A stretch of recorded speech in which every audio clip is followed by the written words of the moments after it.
ರಾಶಿ ಹಾಕ್ತೀನಿ ಎಂಕಲ್ ಜೋಕಲಿಂದ ಕಾಂಡೆ ಬರ್ತದೆ ಕೇಳಲೆ ಮೇರೆ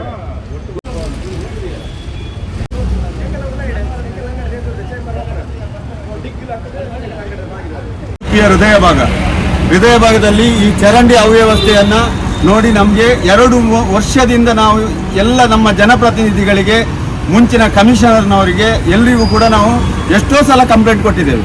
ಆದರೆ ಒಂದು ಚೂರು ಕೂಡ ಇದರ ಬಗ್ಗೆ ಗಮನವನ್ನು ಯಾರು ಕೂಡ ತೆಗೆದುಕೊಳ್ಳಿಲ್ಲ. ನೋಡಿ ಇಲ್ಲಿ ಅವಸ್ಥೆಯನ್ನು ನೋಡಿದರೆ ಗೊತ್ತಾಗ್ಬೋದು. ಮಳೆಗಾಲದಲ್ಲಿ ಎಲ್ಲ ಇಲ್ಲಿ ಬ್ಲಾಕ್ ಆಗ್ತಾ ಇದೆ.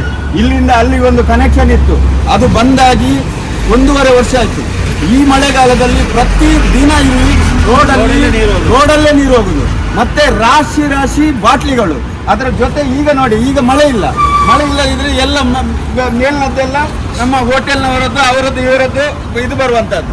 ಇವತ್ತು ನಮ್ಮ ನಗರಸಭೆಯಲ್ಲಿ ಎಲ್ಲಿಯಾದರೂ ಮನೆ ಒಂದು ಫ್ಲ್ಯಾಟ್ ಇದ್ದರೆ ಅಲ್ಲಿ ಏನಾದರೂ ಸ್ವಲ್ಪ ಇದಿದ್ರೆ ಅವರಿಗೆ ಕಂಪ್ಲೇಂಟ್ ಮಾಡ್ತಾರೆ, ಅವರಿಗೆ ನೋಟಿಸ್ ಮಾಡ್ತಾರೆ.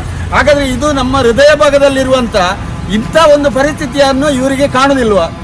ಯಾರಿಗೂ ಕಾಣುವುದಿಲ್ವ ಇದು?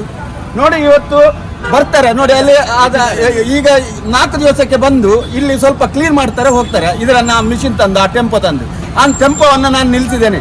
ಈಗಿನ ಕಮಿಷನರ್ನವರಿಗೆ ಒಂದು ಮನವಿಯನ್ನು ಮಾಡಿದ್ದೇನೆ. ಈಗ ಬರ್ತೇನೆ ಅಂತ ಹೇಳಿದ್ದಾರೆ. ಅವರ ಬಗ್ಗೆ ಒಂದು ಗೌರವ ಉಂಟು. ಯಾಕಂತ ಹೇಳಿದರೆ ಹೊಸದಾಗಿ ಬಂದಂಥ ಒಬ್ಬರು ಮಹಾಂತೇಶ್ ಅಂತ ಅಧಿಕಾರಿಗಳು ಬಹಳ ಉತ್ತಮವಾದಂಥ ಅಧಿಕಾರಿಗಳು ಅನ್ನುವ ಭಾವನೆ ನಮ್ಮ ಹತ್ರ ಉಂಟು. ಆದ್ದರಿಂದ ಅವರನ್ನು ಈಗ ನೀವು ಸರ್ ಬಂದು 1 ನಿಮಿಷ ಬಂದು ನೋಡಿ ಹೋಗ್ಬೇಕು ಸರ್.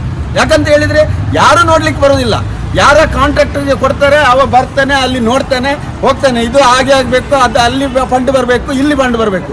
ಏನಿದು ಜನ ಇಲ್ಲಿ ಸಾಯ್ಬೇಕಾ? ಆರೋಗ್ಯದ ಬಗ್ಗೆ ಬಹಳಷ್ಟು ಗಮನ ಕೊಡಬೇಕು ಅಂತ ಎಲ್ಲ ಹೇಳ್ತಾ ಇದ್ದಾರೆ.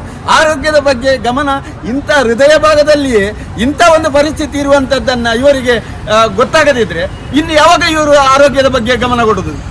ಎಲ್ಲಿ ಒಂದು ಬೇರೆ ಯಾರೋ ಒಬ್ಬ ಪಾಪದವನ ಮನೆ ಹತ್ರ ಏನಾದರೂ ಸ್ವಲ್ಪ ಇದಾದರೆ ದೊಡ್ಡ ನೋಟಿಸ್, ಅವನಿಗೆ ಫೈನ್. ಇಲ್ಲಿ ಇದಕ್ಕೆ ಯಾರು ಫೈನ್ ಹಾಕ್ಬೇಕು? ಇದಕ್ಕೆ ಈಗ ಯಾರಿಗೆ ಫೈನ್ ಹಾಕ್ಬೇಕು? ಅದರಲ್ಲಿ ಬಿದ್ದವರು ಎಷ್ಟು ಜನ ಇದ್ದಾರೆ? ಇನ್ನು ಎಷ್ಟು ಹೇಳಿ ತಾಳ್ಮೆ ಕೆಟ್ಟೋಗಿದೆ ನಮಗೆ. ಈಗ ಇನ್ನು ನಾವು ಸುಮ್ಮನೆ ಕೂತ್ಕೊಳ್ಳೋದಿಲ್ಲ. ಇವತ್ತೀಗ ಕಮಿಷನರ್ನವರು ಬರ್ತಾರೆ ಅಂತ ಹೇಳಿದ್ದಾರೆ, ನೋಡ್ತೇವೆ. ಅವರ ಬಗ್ಗೆ ಒಂದು ಗೌರವ ಉಂಟು. ಅವರು ಬಂದು ನಮಗೆ ಯಾವ ರೀತಿಯಾಗಿ ಒಂದು ಸ್ಪಂದನೆ ಕೊಡ್ತಾರೆ ಅನ್ನುವಂಥದ್ದು ನೋಡ್ತೇವೆ. ಇಲ್ಲದಿದ್ರೆ ಈ ರೋಡಲ್ಲೇ ನಾವು ಮಲಗಿ ಇರಬೇಕಾಗ್ತದೆ. ಎಲ್ಲ ಒಟ್ಟಾಗಿ ನಾವು ಇಲ್ಲಿ ರೋಡಲ್ಲಿ ಮಲಗ್ತೇವೆ. ಇಲ್ಲದಿದ್ರೆ ನಗರಸಭೆಯ ಎದುರಿಗೆ ಹೋಗಿ ಧರಣಿ ಮಾಡ್ತೇವೆ. ಇಲ್ಲಿದ್ರೆ ಯಾವತ್ತೂ ಕೂಡ ನೋಡಿ, ನಾನು ಎಷ್ಟೋ ಸಲ ಎಣಿಸಿದೆ, ನಮ್ಮ ಎಲ್ಲ ಪತ್ರಿಕಾ ಮಾಧ್ಯಮದವರನ್ನೆಲ್ಲ ಕರೆದು ಇದನ್ನು ಮಾಡಬೇಕಾ ಬೇಡ, ಮಾಡ್ತೇನೆ ಹೇಳುವಾಗ ನಾವೆಲ್ಲ ಅದಕ್ಕೆ ಆಸ್ಪದ ಕೊಡಬಾರ್ದು, ಇನ್ನು ಅವರಿಗೆ ಬೇಸರ ಮಾಡಬಾರ್ದು ಎನ್ನುವಂಥ ಉದ್ದೇಶದಿಂದ ಮಾತ್ರ ನಾವು ಸುಮ್ಮನೆ ಕೂತ್ಕೊಂಡಿದ್ದೇವೆ. ಆದರೆ ಇಂಥ ಪರಿಸ್ಥಿತಿಯನ್ನು ಇನ್ನು ಮುಂದೆ ತಡೆಯಲಿಕ್ಕೆ ಸಾಧ್ಯ ಇಲ್ಲ. ಪರ್ಯಾಯೋತ್ಸವದ ಸಂದರ್ಭದಲ್ಲಿ ನಮ್ಮ ಬಹಳಷ್ಟು ಸಾರ್ವಜನಿಕರು ಹೊರಗಿನಿಂದ ಬರ್ತಾರೆ. ಅವರೆಲ್ಲ ಇಂಥ ಒಂದು ದುರ್ವಾಸನೆಯನ್ನು ನೋಡಿಕೊಂಡು ಪರ್ಯಾಯೋತ್ಸವ ನೋಡ್ಲಿಕ್ಕೆ ಹೋಗಬೇಕು. ಮೊನ್ನೆ ಮೋದಿಜಿಯವರು ಬಂದರು. ಮೋದಿಜಿಯವರು ನಾನೇ ಒಂದು ಆಸೆ ಇತ್ತು, ಮೋದಿಜಿಯವರು ಈ ರೋಡಲ್ಲಿ ಆದರೂ ಒಂದು ಮೆರವಣಿಗೆ ಮಾಡ್ತಾ ಇದ್ರೆ ನಮ್ಮ ಇದೆಲ್ಲ ಸರಿ ಆಗ್ತಿತ್ತು ಅಂತ. ಮೋದಿಜಿಯವರು ಬರೋದಿದ್ರೆ ನೋಡಿ ನಮ್ಮ ರೋಡ್ ಎಷ್ಟು ದಿನದ ಒಳಗೆ ಆಯಿತು ನೋಡಿ.